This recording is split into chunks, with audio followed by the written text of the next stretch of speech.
लेकिन जब लड़ोगे तब तुम्हारा पढ़ने में मन नहीं लगेगा। कहते हैं किसी को बर्बाद करना है तो उसको नफरत सिखा दो। किसी ने कह दिया यूपी के लोग, अरे भैया हम एक बार जा रहे थे यूपी से कलकत्ता की तरफ और लखनऊ में हमारा बैग ही उतार लिए सब। अब तुम पढ़ नहीं पा रहे हो, तुम्हारा ये आज्ञा चक्र फंस गया। इसलिए जब छोटे घर के लोग बड़े सपने देखना शुरू करते हैं ना, तो फिर छोटे नहीं रह जाते, क्योंकि छोटे घरों में सपने ही तो बड़े नहीं हो पाते। दुनिया में दो तरह के लोग थे, हैं और कयामत तक रहेंगे। कयामत तक कोई उन्हें काट नहीं सकता। एक एरिस्टोक्रेसी, शाही वर्ग, जो हर बात को समझता है। वो समझता है कि जितने चीजें इंसान ने बनाई हैं वो इंसान के इस्तेमाल के लिए हैं। धर्म किसने बनाया? इंसान ने। जाति किसने बनाई? इंसान ने।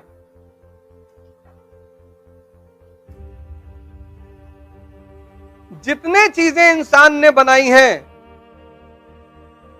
और ये दोनों तबके जो हैं, एरिस्टोक्रेसी और कॉमन पीपल, ये कभी साथ में नहीं रहते। हमारे कानपुर में एक इलाका होगा जहां सिर्फ शाही लोग रहते हो, तुम उसको कहते होगे कि बहुत पॉश एरिया है। ऐसे तुम इंडस वैली सिविलाइजेशन में पढ़ोगे, अपर टाउन एंड लोअर टाउन, और ये कयामत तक रहेगा, ये खत्म नहीं होगा, ये कयामत तक रहेगा। एक तबका है सोशल करने वाला, शाही तबका, 1% है दुनिया में, सब समझता है। वो जानता है धर्म इस्तेमाल करने के लिए,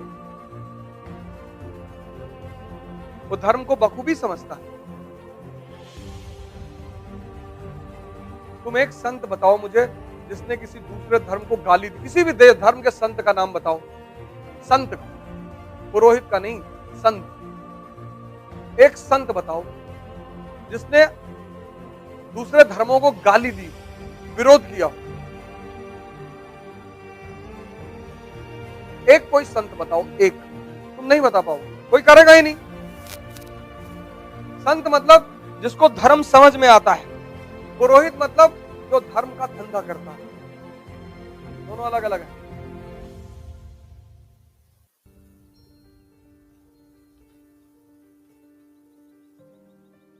एक संत बता दो इतिहास में, एक संत बता दो जिसने अपने धर्म के अलावा दूसरे के धर्मों को गाली दी हो ही नहीं सकता, संभव ही नहीं है। समझदार जो लोग होते हैं, समझदार, वो अपनी कमियां बताते हैं और दूसरे की तारीफ करते हैं। और मूर्ख जो लोग होते हैं वो अपनी तारीफ करते हैं और दूसरों की कमियां बताते हैं।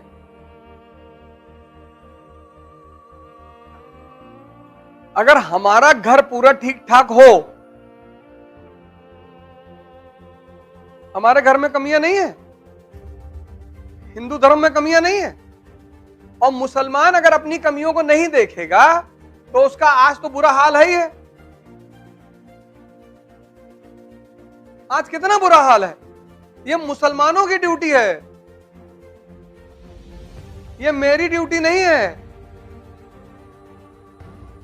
मुसलमानों को चाहिए कि वो आगे आए और बताएं कि ये साहब नहीं, गलत हो रहा है।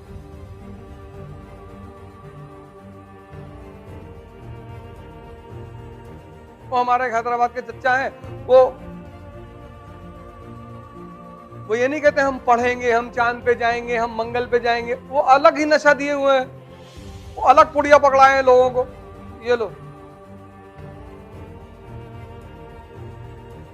भाई, सैयद अहमद खान ने कितना बढ़िया काम किया, मॉडर्न स्कूल की स्थापना की, एंग्लो मोहम्मडन ओरिएंटल कॉलेज, जिसको तुम आज एएमयू कहते हो।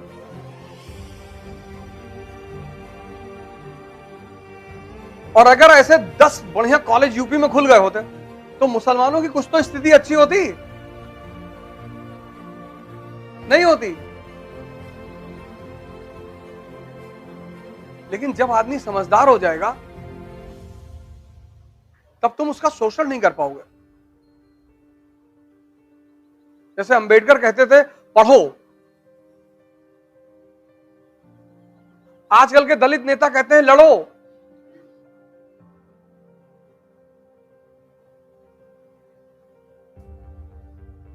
अंबेडकर को तो नहीं लड़ना पड़ा क्योंकि इतने नॉलेजेबल थे, जहां खड़े होते थे बोलने लगते थे, सामने वाला खुद ही पैर छू लेता था भैया।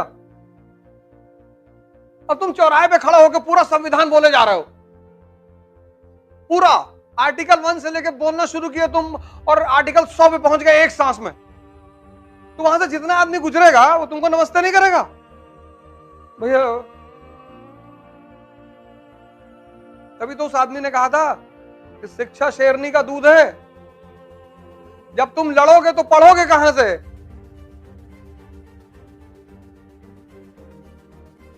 लेकिन जब लड़ोगे तब तुम्हारा पढ़ने में मन नहीं लगेगा। कहते हैं किसी को बर्बाद करना है तो उसको नफरत सिखा दो। और ये दोनों सेक्शन कयामत तक रहेंगे, एक शोषण करेगा और दूसरे का होगा।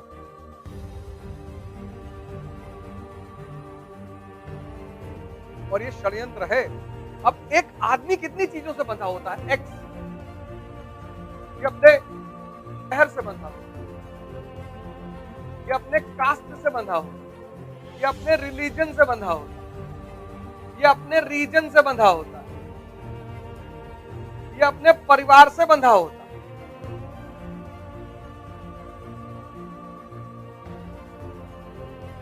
तुम कानपुर के हो और किसी ने आके कह दिया कानपुर बहुत घटिया शहर है और तुम्हारा कलेजा फट गया,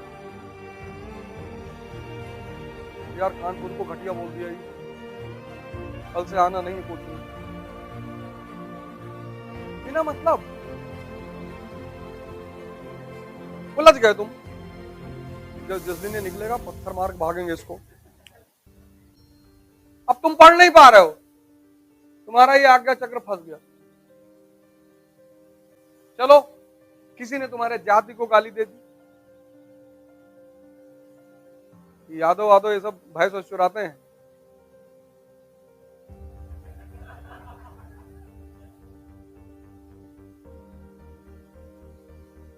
अरे बैठ गए।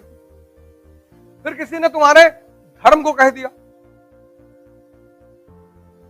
अरे बहुत बेकार धर्म, कौन सा, अरे भाई बहुत,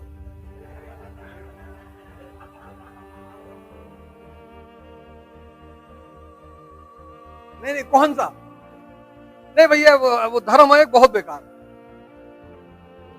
अब तुम ऐसे करते करते फिर किसी ने कह दिया यूपी के लोग, अरे भैया हम एक बार जा रहे थे यूपी से कलकत्ता की तरफ और लखनऊ में हमारा बैग ही उतार लिए सब। फिर किसी ने भारत को गाली दे दी, फिर किसी ने तुम्हारे परिवार, तो सोचो तुम कहां कहां उलझते हो।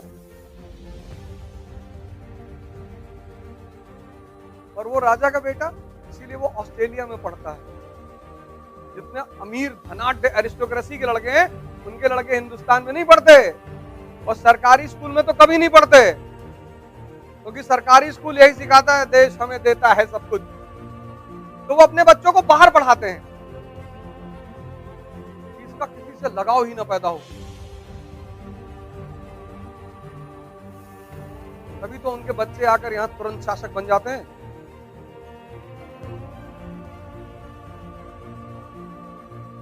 तो जब किसी की जान लेनी होती है तो उसको बड़े बड़े सपने दिखाने पड़ते हैं, तो स्वर्ग का निर्माण करना पड़ता है। और स्वर्ग तीनों सारे धर्मों में है, चाहे ईसाई, चाहे इस्लाम, चाहे क्रिश्चियनिटी, सारे, और सारे स्वर्गों में दो ही चीज है, एक स्त्री एक शराब। क्योंकि लड़ कौन रहा था, मेल आदमी लड़ रहे थे ना। अब नीचे जो सिपाही है उसकी औरत पीट रही है कि तुम एक कायदा का रेशम की साड़ी नहीं दिला पाए हमको आज तक। सिपाही की सैलरी कितनी, इसलिए आम लोग हैं उसे घर में द्वंद इसी चीज का चलता है। इसलिए जब छोटे घर के लोग बड़े सपने देखना शुरू करते हैं ना तो फिर छोटे नहीं रह जाते। क्योंकि छोटे घरों में सपने ही तो बड़े नहीं हो पाते। अब जिसका फादर चपरासी है, उसका सपना क्या हो सकता है कि यार किसी दिन अल्टो 800 खरीद लेंगे। और चपरासी का बेटा अगर ये सोच लिया कि मैं एक दिन एयरलाइन का मालिक बनूंगा, बस वो वहां से बाहर हो गया उसी दिन। क्योंकि तुम्हारे सपने ही तुम्हें बाहर करते हैं। तुम्हें अंदर से लड़ने की ताकत देता कौन है? तुम्हारा सपना।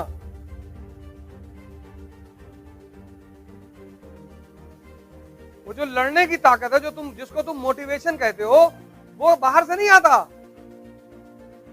इसीलिए शराब आज तक किसी को हिम्मत ही नहीं बना पाई। बस 2 ही घंटे बनाती है। इसीलिए शराब आज तक किसी को अच्छा नहीं बना पाई, क्योंकि 2 ही घंटे बनाती है। बस जब तक चढ़ी है तभी तक अगला कहता है मैं बराक ओबामा हूं।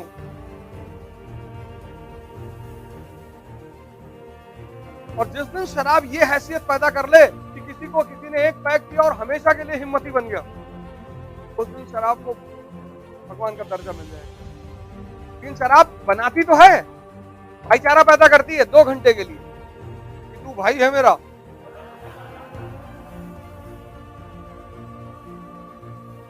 जो काम धर्म आज तक नहीं कर पाए, वो तुरंत कर देती है, लेकिन तुरंत खत्म भी करवा देती है।